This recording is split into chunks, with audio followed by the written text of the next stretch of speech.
Hello दोस्तों, स्वागत है आप सभी का तुल्य आरएस ऑनलाइन क्लासेस में। दोस्तों, रीट एसएसटी के कोर्स के अंदर आज के लेक्चर के अंदर हम बात करने वाले हैं सूफी आंदोलन के विषय में।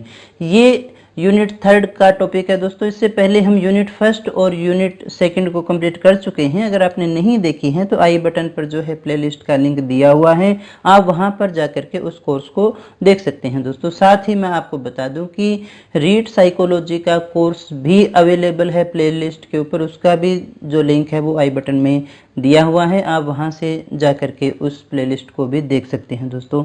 तो चलिएगा शुरू करते हैं आज के लेक्चर को।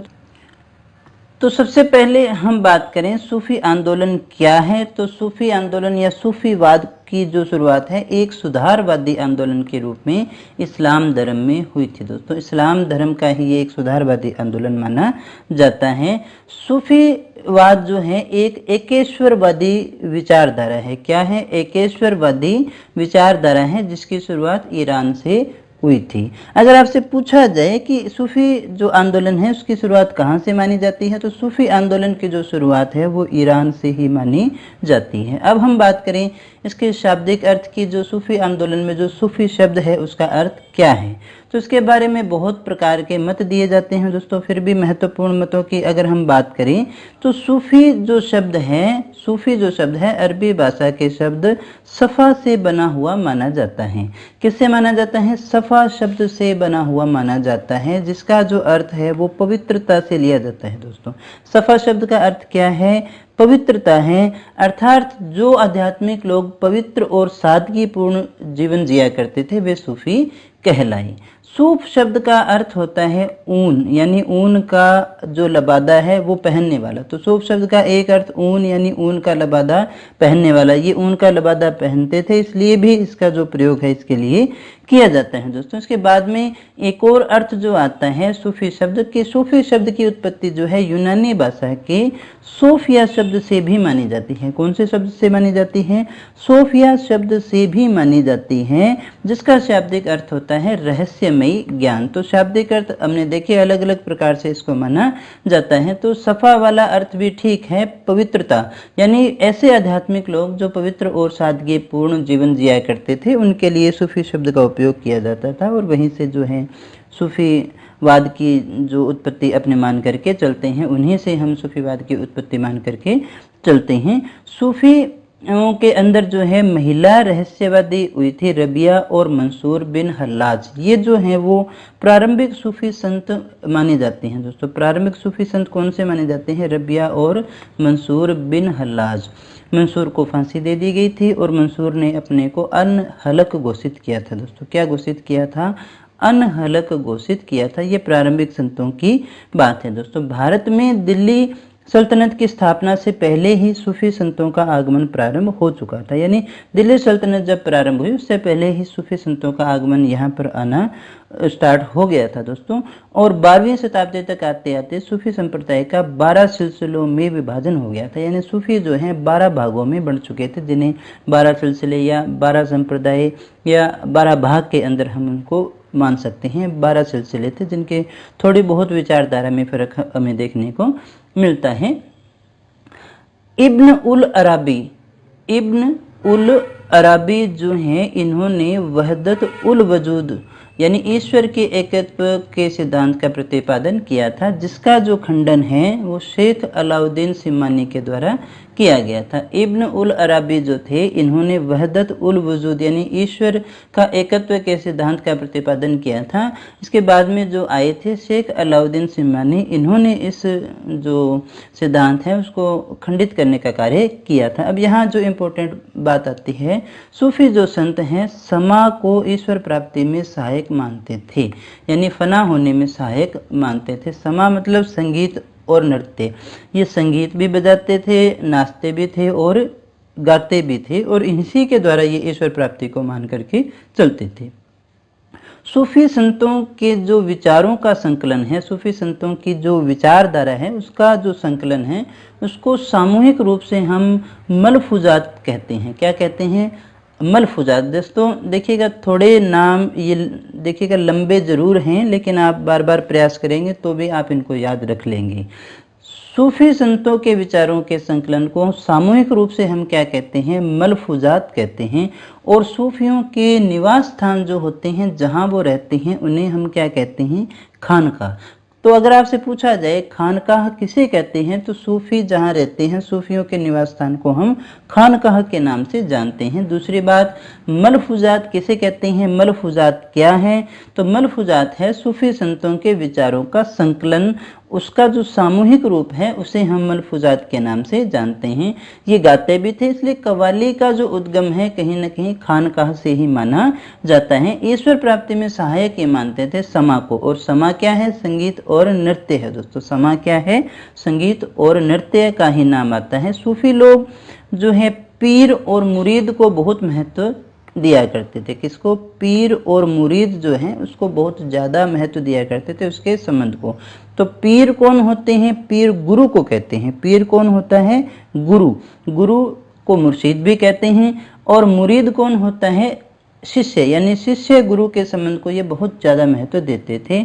और सूफी संत के जो उत्तराधिकारी है वो क्या कहलाते थे, वली कहलाते थे। वली कौन होता था, सूफी संतों का जो उत्तराधिकारी होता था वो वली कहलाता था। और हर पीर को, यानी प्रत्येक पीर यानी प्रत्येक जो गुरु है उसे अपने जीवन काल में ही अपने उत्तराधिकारी यानी वली की नियुक्ति करनी पड़ती थी, जिसे हम वली के नाम से जानते हैं, जो कि उत्तराधिकारी हैं। तो सूफी जो संत है वो किसके संबंध को महत्व देते थे, तो वो जो है पीर और मुरीद के संबंध को बहुत महत्व देते थे। सूफी संतों के उत्तराधिकारी क्या कहलाते थे, तो सूफी संतों के उत्तराधिकारी जो हैं वो वली कहलाते थे दोस्तों। इसके बाद में हम बात करें, सूफी आंदोलन के जो संत हैं उन्हें दो वर्गों में विभाजित किया जाता है। दो वर्गों में विभाजित थे, यानी दो प्रकार की विचारधाराएं यहाँ देखने को मिलती हैं। एक तो है बाशरा। बाशरा का मतलब है जो इस्लामी कानून यानी शरीयत को मानते थे। बाशरा कौन होंगे, जो इस्लामी कानून शरीयत को मानते थे। बेशरा, बेशरा वो होते थे जो इस्लामी कानून यानी शरीयत को नहीं मानते थे। ये शरीयत को मानने पे हैं, बाशरा यानी जो मानते हैं। बेशरा, शरा देखिए शरीयत। बेशरा में जो बे का अर्थ नहीं के रूप में लेकर के चलते हैं, जैसे बेरहम यानी बे मतलब रहम नहीं, उसी प्रकार से बेशरा यानी जो शरीयत के कानून को नहीं मानते हैं। तो आप इसको बड़े अच्छे से याद रख सकते हैं। बा मने साथ, यानी जो इस्लामी कानून के साथ थे, यानी जो शरीयत के कानून को मानते थे। बेशरा यानी इस्लामी कानून या शरीयत कानून को जो नहीं मानते थे दोस्तों। इसके बाद में हम देखते हैं कि सूफी आंदोलन के अंदर जो हैं दो सिद्धांत प्रचलित थे दोस्तों। दो सिद्धांत प्रचलित कौन कौन से थे, वहदत उल वजूद और वहदत उल सुदूब। कौन कौन से थे, वहदत उल वजूद और वहदत उल सुदूब। तो वजूद क्या था, यह सर्वप्रथम इब्न उल अरबी नामक व्यक्ति के द्वारा दिया गया था। इसे परमात्मा के एकत्व का सिद्धांत भी कहते हैं, जिसकी बात पिछले स्लाइड के अंदर हमने की थी दोस्तों। परमात्मा के एकत्व का सिद्धांत ही है वहदत उल वजूद, जो दिया था इब्न उल अरबी नामक व्यक्ति ने। वहदत उल सुदूब क्या है, ये अहमद सरहिंदी के द्वारा दिया हुआ सिद्धांत है। इसके अनुसार जो है आत्मा और परमात्मा के अंदर दास और मालिक का संबंध होता है, यानी परमात्मा मालिक है और आत्मा क्या है, दास है। यह प्रत्यक्षवादी सिद्धांत भी कहलाता है। तो अगर आपसे पूछा जाए कि प्रत्यक्षवादी सिद्धांत का संबंध किससे है, तो सूफी आंदोलन से है। सूफी आंदोलन में जो है वहदत उल सुदूब से हम इसको मानते हैं। इसके अनुसार जो है परमात्मा और आत्मा के अंदर मालिक और दास का संबंध हुआ करता है। वहदत उल वजूद जो था वो परमात्मा के एकत्व का सिद्धांत था, जिसे इब्न उल अरबी नामक व्यक्ति ने दिया था। सुदूब देखिए यहाँ पर भी स है और यहाँ पर भी स है, यानी शेख अहमद सरहिंदी के द्वारा दिया हुआ ये सिद्धांत था, दास और मालिक का संबंध जिसे हम कहते। इसके बाद में हम बात करते हैं सूफी संप्रदाय के सिलसिलों के संबंध में। तो सबसे पहले नाम आता है चिश्ती संप्रदाय या चिश्ती सिलसिले का। चिश्ती सिलसिला जो है इसकी शुरुआत भारत से बाहर हुई थी दोस्तों। भारत से बाहर हेरात में हुई थी और इसके जो मूल संस्थापक जो थे वो थे ख्वाजा अबुल चिश्ती। कौन थे, ख्वाजा अबुल चिश्ती जो थे, इन्होंने जो है चिश्ती सिलसिले की शुरुआत की थी दोस्तों। इसके बाद में जो हमारे लिए इम्पोर्टेंट नाम आता है वो है ख्वाजा मोइनुद्दीन चिश्ती, ये जो है भारत का सबसे प्राचीनतम सिलसिला माना जाता है। भारत का सबसे प्राचीनतम सिलसिला अगर आपसे पूछा जाए कौन सा है तो वो है चिश्ती सिलसिला। भारत में इसके संस्थापक कौन थे, तो भारत में इसके संस्थापक जो हैं ख्वाजा मोइनुद्दीन चिश्ती है। इसलिए भी इम्पोर्टेंट हो गया कि भारत का प्राचीनतम सिलसिला कौन सा, चिश्ती सिलसिला। तो फिर भारत में इसके संस्थापक कौन थे, तो वो थे ख्वाजा मोइनुद्दीन चिश्ती। ये देखिएगा मोहम्मद गोरी की सेना के साथ में जो है भारत आए थे। किसके साथ आए थे, मोहम्मद गोरी की सेना के साथ में। तराइन के पहले युद्ध के अंदर जो है मोहम्मद गोरी की सेना के साथ में ये भारत में आ गए थे दोस्तों। इनका जन्म कहाँ हुआ था, संजरी ईरान में हुआ था। तो ये ईरान के ही, लेकिन ये भारत आ गए थे मोहम्मद गोरी की सेना के साथ में। इन्होंने जो है अजमेर के अंदर अपनी खानकाह स्थापित की। खानकाह अपने जानते हैं जहाँ पर सूफी जो लोग रहा करते हैं उन्हें हम खानकाह कहते हैं। अजमेर आए और इसी खानकाह यानी अजमेर को ही इन्होंने जो है अपने कार्य क्षेत्र बनाया, यहीं से अपना कार्य विधि स्थापित की और चिश्ती संप्रदाय की नींव भी अजमेर में ही डाली थी दोस्तों। मोहम्मद गोरी ने इन्हें यानी ख्वाजा साहब को जो है सुल्तान उल हिंद की उपाधि दी थी, यानी हिंद का आध्यात्मिक गुरु की जो उपाधि है वो ख्वाजा साहब को दी थी। इनके भगत जो हैं वो इन्हें गरीब नवाज के नाम से जानते हैं। किसके नाम से जानते हैं, गरीब नवाज का नाम से जानते हैं। गरीब नवाज यानी गरीबों का इतेसी। इनकी मृत्यु अजमेर में हुई थी, जहाँ पर इनकी दरगाह भी है, उर्स भी लगता है। ये देखिएगा ब्रज भाषा के अंदर साहित्य की रचना भी किया करते थे दोस्तों। ये ब्रज भाषा के अंदर साहित्य की रचना भी किया करते थे। इसके बाद में इसको दोबारा एक बार देख लीजिएगा दोस्तों कि भारत का सबसे प्राचीनतम सिलसिला कौन सा है, चिश्ती सिलसिला, जिसकी स्थापना भारत के अंदर करने वाले कौन थे, ख्वाजा मोइनुद्दीन चिश्ती थे। और ये कब आए थे, तो तराइन के प्रथम युद्ध के अंदर मोहम्मद गोरी की सेना के साथ में ये भारत आए थे। ईरान में इनका जन्म हुआ था। अजमेर को इन्होंने अपनी कार्यस्थली बनाया, वहीं अपनी खानकाह स्थापित की थी और वहीं जो है चिश्ती संप्रदाय की नींव भी डाली थी। मोहम्मद गोरी ने इन्हें जो है एक उपाधि दी थी, सुल्तान उल हिंद, यानी हिंद का आध्यात्मिक गुरु की उपाधि दी थी। और गरीब नवाज जो है वो किसे कहते हैं, तो ख्वाजा मोइनुद्दीन चिश्ती को ही गरीब नवाज के नाम से जानते हैं। इनकी मृत्यु जो है वो अजमेर में हुई थी, जहाँ पर इनकी दरगाह है और हर वर्ष जो है इनका यहाँ पर उर्स लगता है। और ये जो उर्स लगता है हिजरी सन के रजब माह की 1 से लेकर के 6 तारीख तक ये उर्स जो है इनका आयोजित किया जाता है दोस्तों। ये ब्रज भाषा के अंदर साहित्य की रचना भी किया करते थे। इसके बाद में जो नाम आता है वो आता है शेख हमीदुद्दीन नागौरी। शेख हमीदुद्दीन नागौरी कौन थे, तो ये ख्वाजा मोइनुद्दीन चिश्ती के प्रथम शिष्य माने जाते हैं दोस्तों। कौन थे, ख्वाजा मोइनुद्दीन चिश्ती के पहले शिष्य थे। ये भी मोहम्मद गोरी के साथ में ही भारत आए थे और 1192 के अंदर जो है भारत आए थे। और ख्वाजा साहब के कहने पर ही इन्होंने, ख्वाजा साहब के कहने पर ही इन्होंने नागौर को अपनी कार्यस्थली बनाया। नागौर में ही ये अपना कार्य किया करते थे। इन्हें ख्वाजा साहब ने सुल्तानु तारिकीन, ये नाम बहुत बार पूछा गया दोस्तों, इन्हें सुल्तानु तारिकीन यानी सन्यासियों का सुल्तान की उपाधि जो है ख्वाजा साहब के द्वारा दी गई थी। और मोइनुद्दीन चिश्ती यानी ख्वाजा साहब के बाद में जो दूसरा सबसे बड़ा उर्स जो लगता है वो राजस्थान में इन्हीं का लगता है दोस्तों। और ये भी याद रखना कि इनकी जो दरगाह है वो भी नागौर में ही है, क्योंकि इनके जो कार्यस्थली थी वो थी नागौर। इसके बाद में हम बात करते हैं बख्तियार काकी के विषय में। चिश्ती संप्रदाय के अंदर ही हम चल रहे हैं, बख्तियार काकी के विषय में बात करते हैं। तो बख्तियार काकी कौन थे, तो ये फरगना के निवासी थे। कहाँ के निवासी थे, फरगना के निवासी थे। और ख्वाजा मोइनुद्दीन चिश्ती के ही ये शिष्य भी हुआ करते थे। ये भी ख्वाजा मोइनुद्दीन चिश्ती के शिष्य थे। यहाँ अलग बात जो है कि ख्वाजा साहब ने इन्हें अपना उत्तराधिकारी बनाया था। तो ख्वाजा साहब ने अपना उत्तराधिकारी किसे बनाया था, तो बख्तियार काकी को बनाया था। ये कुतुबुद्दीन ऐबक के समकालीन थे। किसके समकालीन थे, ये कुतुबुद्दीन ऐबक के समकालीन हुआ करते थे। और इन्हीं के नाम से जो है कुतुबुद्दीन ऐबक ने भारत की पहली मस्जिद कुव्वतुल इस्लाम, भारत की पहली मस्जिद कुव्वतुल इस्लाम जो है उसका दिल्ली में जो निर्माण है वो करवाया गया था दोस्तों। तो बख्तियार काकी कौन थे, ख्वाजा मोइनुद्दीन के ही शिष्य थे। और यहाँ इम्पोर्टेंट बात यह है कि ख्वाजा साहब ने इन्हें अपना उत्तराधिकारी नियुक्त किया था। किसके समकालीन थे? तो ये कुतुबुद्दीन ऐबक के समकालीन थे और इन्हीं के नाम से जो है इन्होंने पहली जो मस्जिद का निर्माण है दिल्ली में करवाया था दोस्तों। फिर उसके बाद में हम बात करते हैं शेख फरीदुद्दीन की, जिसे गज शंकर भी कहते हैं। शेख फरीदुद्दीन कौन थे? तो शेख फरीदुद्दीन जो थे बख्तियार काकी के ही शिष्य थे, जिन्हें गज शंकर फरीदुद्दीन गज शंकर के नाम से जानते हैं।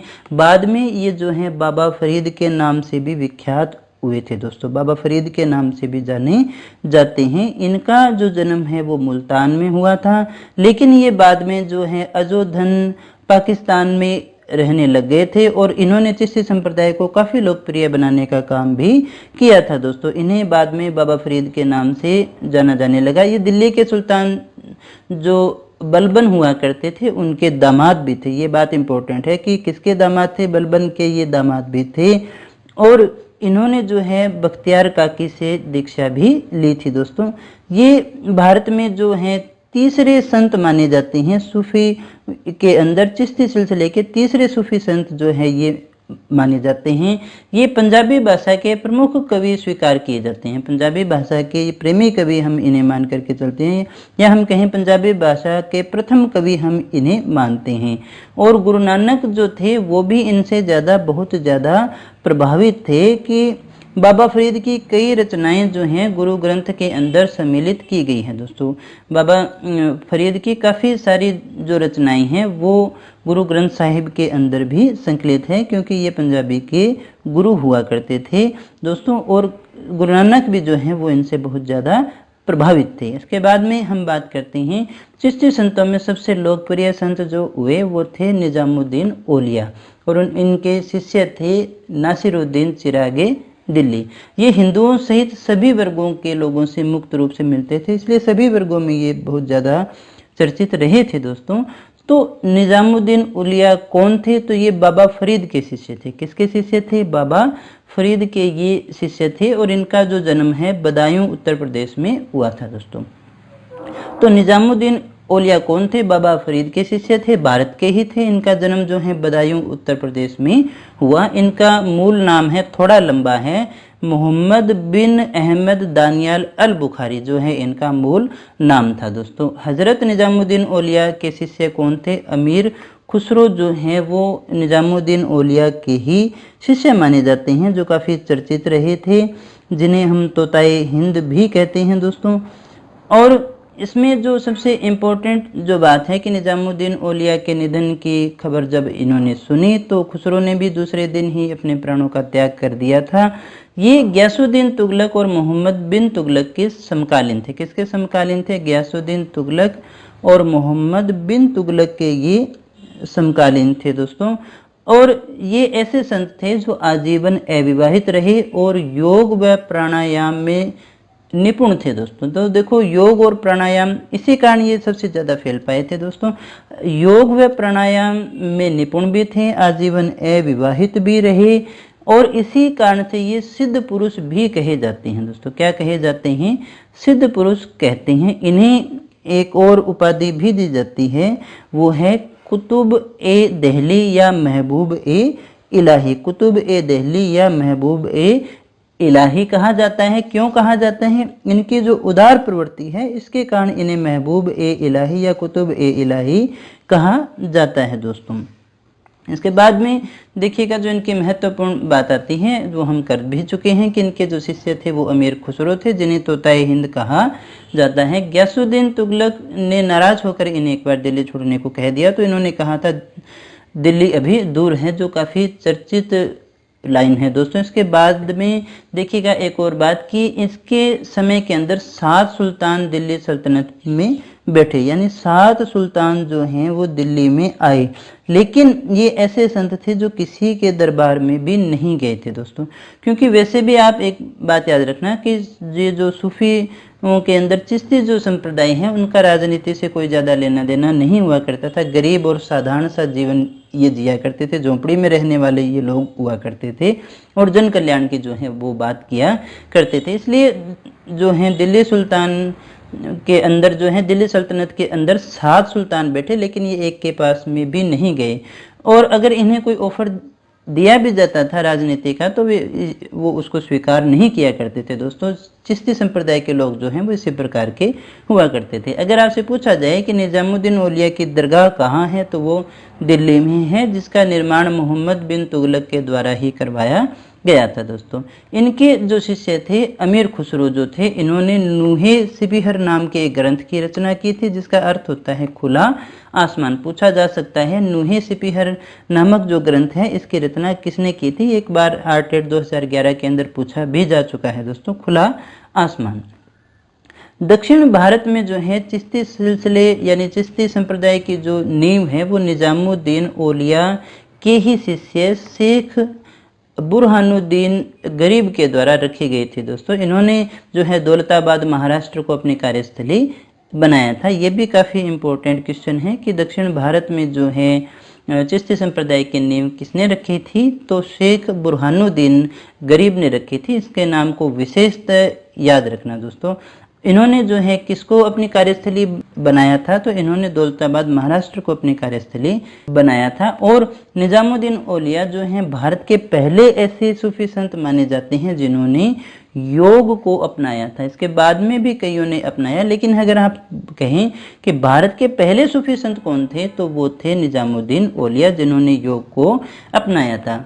इसके बाद में देखिएगा एक और जो संत आते हैं शेख सलीम चिश्ती। ये मुगल कालीन एक विख्यात संत थे। इनका जो है अकबर के दरबार में भी बहुत ज़्यादा सम्मान था। इनका जो मकबरा है वो फतेहपुर सीकरी में बनवाया गया है।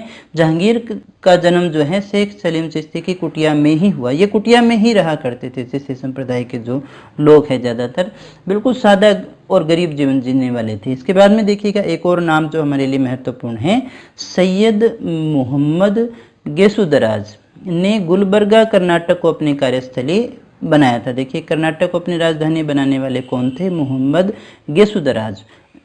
और कहाँ, गुलबर्गा कर्नाटक को अपनी राजधानी बनाया था। ये नाम आपने कई बार सुना होगा। इन्हें बंदा नवाज भी कहा जाता है। इन्हें क्या कहते हैं, बंदा नवाज भी हम कहते हैं। और ये जो हैं किसके समकालीन थे, तो इब्राहिम लोदी और बाबर के समकालीन थे। दोस्तों किसके समकालीन थे, ये इब्राहिम लोदी और ये बाबर के समकालीन हुआ करते थे। चिश्तियों की अगर हम बात करें तो चिश्ती संप्रदाय की यहाँ से कोई ना कोई प्रश्न आपसे पूछा जा सकता है, कैसे थे, कैसा जीवन वो जिया करते थे। तो चिश्ती संत जो लोग हैं वो अत्यंत सादगी प्रिय लोग हुआ करते थे। ये एक गरीब जीवन जिया करते थे, बिल्कुल गरीबी भरा जीवन। और ये मान के चलिए यही इनको अच्छा भी लगता था और यही इनकी कार्यविधि में भी शामिल हुआ करता था। बिल्कुल साधारण जीवन, गरीब जीवन ये जिया करते थे और राजनीति में कोई भाग नहीं लिया करते थे।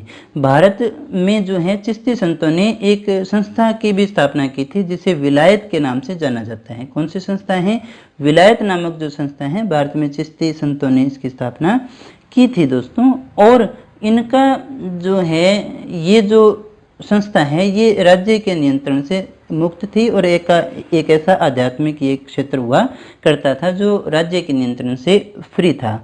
और इन चिश्तियों का जो प्राथमिक उद्देश्य था वो था ईश्वर प्रेम और मानव सेवा। इस लाइन को हमेशा याद रखिएगा दोस्तों। चिश्तियों की ये विशेष बात थी दोस्तों। इसके बाद में हम अगले जो सिलसिले की बात करें तो वो है सुहरावर्दी संप्रदाय या सुहरावर्दी सिलसिला।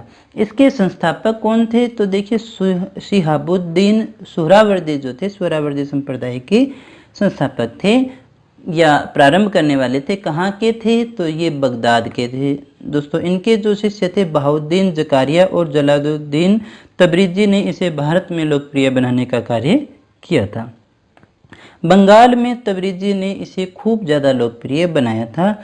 मुल्तान जो सोहरावर्दियों का है मुख्य केंद्र हुआ करता था। अगर पूछें कि सोहरावर्दी का मुख्य केंद्र कौन सा था तो वो था मुल्तान, लेकिन यह पंजाब और सिंध में भी काफ़ी प्रसिद्ध हुआ था। ये चिश्ती संप्रदाय के बिल्कुल विपरीत जीवन जिया करते थे दोस्तों। जहां वो एक मुश्किल भरा जीवन जीते थे, वहीं पर सुहरावर्दी संप्रदाय के जो लोग हैं ये एक आराम और विलासिता भरा जीवन जिया करते थे और सक्रिय राजनीति में भी भाग लिया करते थे। जहां उन लोगों ने इन चीज़ों का त्याग किया था, वहीं पर ये सारी चीज़ों में भाग लिया करते थे। और यहाँ तक कि जो है राजकीय या राजनीतिक पद भी धारण किया करते थे।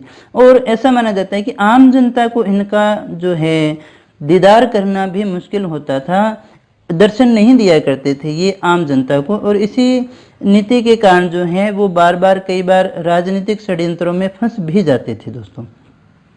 तो इस प्रकार का जो प्रश्न आपसे पूछा जा सकता है कि चिश्ती संप्रदाय के विपरीत कौन सा था, तो यही था जिसे हम सोहरावर्दी संप्रदाय के नाम से जानते हैं, जिसकी जो स्थापना है वो शिहाबुद्दीन सोहरावर्दी ने की थी, जो कि बगदाद के थे दोस्तों।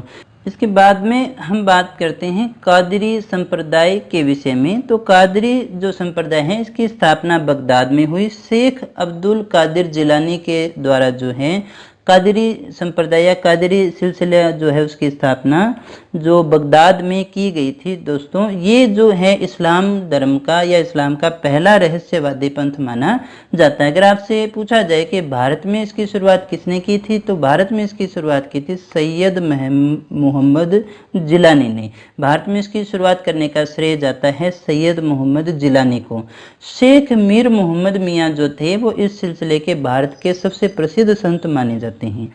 और जो ये गुरु अर्जुन देव हैं इनको काफ़ी अच्छे भी लगते थे, और इसीलिए जो है गुरु अर्जुन देव ने स्वर्ण मंदिर की जो नींव है जो इनके द्वारा रखवाई थी। इनके मुख्य जो अनुयायी थे वो दारा शिकोह को माना जाता है। मुख्य जो शासक थे दारा शिकोह जो इनके अनुयायी थे, और इसी कारण इन्हीं से प्रभावित होकर के इन्होंने दारा शिकोह ने जो है उदारवाद को अपनाया था। और इन लोगों ने जो है वो हिंदू मुस्लिम एकता को बढ़ाने का प्रयास भी किया था दोस्तों। मियाँ मीर की मृत्यु के बाद दारा शिकोह मियाँ मीर के शिष्य और उत्तराधिकारी मुल्ला शाह बदखशी के शिष्य बन गए थे दोस्तों। इसके बाद में हम बात करते हैं फिरदौसी सिलसिले के विषय में। कौन सा सिलसिला है हमारे सामने? फिरदौसी सिलसिला। तो फिरदौसी सिलसिला क्या है? तो भारत में जो है इसकी स्थापना बदरुद्दीन समरकंदी के द्वारा की गई थी। ये बिहार में बहुत ज़्यादा प्रसिद्ध रहा, और वैसे तो ये सोहरावर्दी की ही एक शाखा हुआ करती थी दोस्तों, और उससे काफ़ी ज़्यादा प्रभावित था। लेकिन हमें यहाँ याद रखना है कि भारत में इसकी स्थापना किसने की थी? समरकंदी, बदरुद्दीन समरकंदी ने जो है इसकी स्थापना भारत में की थी दोस्तों। इसके बाद में देखिएगा नक्शबंदी जो सिलसिला आता है इसकी जो स्थापना है ख्वाजा बहाउद्दीन नक्शबंदी के द्वारा की गई थी। किसके द्वारा की गई थी? बहाउद्दीन नक्शबंदी के द्वारा जो है इसकी स्थापना बगदाद में की गई थी। कहाँ की गई थी? बगदाद में की गई थी। लेकिन अगर आपसे पूछा जाए भारत में इसकी स्थापना किसने की थी, तो वो की थी ख्वाजा बाकी बिल्लाह ने। तो भारत में जो है नक्शबंदी सिलसिले की स्थापना ख्वाजा बाकी बिल्लाह के द्वारा की गई थी। ये जो सिलसिला है ये सबसे ज़्यादा कट्टरवादी हुआ करता था। सूफी सिलसिलों में अगर सबसे ज़्यादा कट्टरवादी पूछा जाए तो वो कौन सा था? वो नक्शबंदी सिलसिला हुआ करते थे। ये शरीयत कानूनों पर बल देते थे। किस पर बल देते थे? शरीयत के कानूनों पर बल देते थे। और यहाँ देखिए एक नाम आता है शेख अहमद सरहिंदी। ये वो व्यक्ति थे जिन्होंने अकबर की उदार नीतियों का विरोध भी किया था। एक प्रकार से मुस्लिम कट्टर जो है वो अपने नक्शबंदी सिलसिले को मान करके चल सकते हैं दोस्तों। इसके बाद में एक और सिलसिला हमारे सामने आता है सत्तारी सिलसिला। कौन सा सिलसिला है? सत्तारी सिलसिला है। लोदी के काल के अंदर जो है जौनपुर के शाह अब्दुल्ला ने इसकी शुरुआत की थी। इसके सबसे प्रसिद्ध जो संत है वो मोहम्मद गौस थे। इसके सबसे प्रसिद्ध संत किसको माना जाता है? मोहम्मद गौस हैं। ये भी सोहरावर्दियों की तरह ही एक आराम पसंद सिलसिला था। सोहरावर्दियों की तरह ये भी आराम पसंद लोग थे। सत्तारियों ने हिंदू मुस्लिम धार्मिक विचारों की समानता को दिखाया और उन्हें जो है एक दूसरे के नज़दीक लाने का प्रयास भी किया था। यहाँ तक कि हुमायूं और तानसेन भी जो हैं वो गौस से प्रभावित थे। तो इसलिए थोड़ा सा इम्पोर्टेंट है सत्तारी सिलसिला, जिसकी स्थापना जो है शाह अब्दुल्ला के द्वारा की गई थी दोस्तों। जौनपुर के थे ये शाह अब्दुल्ला जिन्होंने इसकी स्थापना की थी। और इसके जो प्रसिद्ध संत हैं वो मोहम्मद गौस माने जाते हैं दोस्तों। ये सोहरावर्दियों की तरह ही आराम पसंद थे, और लेकिन इन्होंने जो है हिंदू मुस्लिम के जो धार्मिक विचार है उनको एक समान देखा और इनको आपस में नज़दीक लाने का प्रयास भी किया था दोस्तों। तो दोस्तों अभी हमने सूफी आंदोलन के विषय में बात की, जिसके पूरे कंसेप्ट को हमने देख लिया है दोस्तों। अगले लेक्चर के अंदर यानी लेक्चर नंबर 11 के अंदर हम बात करेंगे मुगल राजपूत संबंधों के विषय में। दोस्तों लगातार हमारे साथ में बने रहिए, हम जल्दी ही इस कोर्स को पूरा कर लेंगे।